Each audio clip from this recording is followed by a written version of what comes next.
Salut à toi, aujourd'hui on se retrouve pour une nouvelle vidéo. Donc le thème d'aujourd'hui c'est le schéma de l'intelligence émotionnelle. On entend beaucoup parler d'intelligence émotionnelle sur internet mais personne ne nous explique ce que c'est concrètement. Déjà il faut comprendre que l'intelligence émotionnelle ne veut pas dire qu'on ne doit plus ressentir de la colère ou de la tristesse. Le problème c'est pas l'émotion en elle-même, le problème c'est la réaction qu'on a quand l'émotion est là. Je sais que pour la plupart, on a cru ou on croit encore que l'intelligence émotionnelle, c'est savoir tout maîtriser. Mais ce qu'on ne sait pas, c'est que les émotions sont là pour nous donner une information. C'est surtout qu'il faut comprendre ce qui se passe en toi et comment tu peux réagir autrement. Donc reste bien jusqu'à la fin de la vidéo, je vais t'expliquer tout ça. En fait, pour mieux t'expliquer, l'intelligence émotionnelle, c'est savoir faire une pause entre ce que tu ressens et ce que tu fais. Donc la première étape, ça va être de reconnaître ton émotion. En fait, tu vas devoir savoir ce que tu ressens. C'est pas ça ne va pas, c'est qu'est-ce que tu ressens vraiment comme émotion. Tu ressens de la peur, de la tristesse, du stress, de la frustration,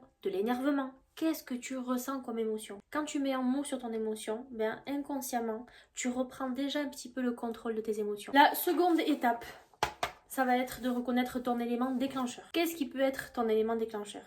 Ça peut être une situation, un souvenir, une attente qui n'a pas été comblée ou même une parole, tout simplement. Ta troisième étape, ça va être d'observer ta réaction habituelle. À ce stade, l'émotion, elle est là, elle est présente. Et là, tu dois te demander qu'est-ce que je fais d'habitude quand je ressens cette émotion? Est-ce que je me renferme? Est-ce que j'explose? Est-ce que je fuis?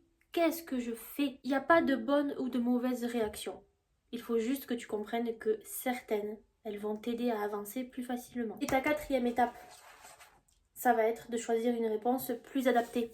Une réponse plus adaptée à ton émotion. En fait, c'est clairement ici que l'intelligence émotionnelle se développe. Tu peux pas toujours contrôler ce que tu ressens, mais tu peux choisir la réponse que tu donnes à ce que tu ressens. Parfois, ça peut être parler plus calmement, ou prendre du recul, ou poser une limite tout simplement. Donc, choisis bien la réponse que tu donnes à ton émotion. Le souci, c'est qu'on nous a jamais vraiment appris à gérer nos émotions.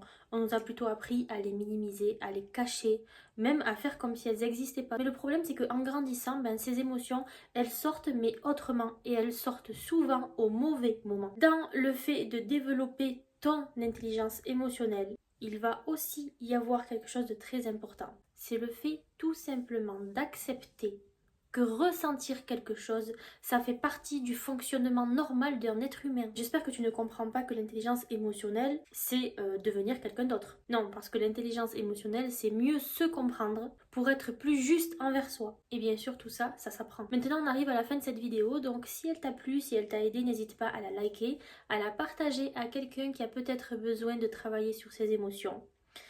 Et n'hésite pas à t'abonner si ce n'est pas déjà fait. Je te dis à très vite pour une prochaine vidéo.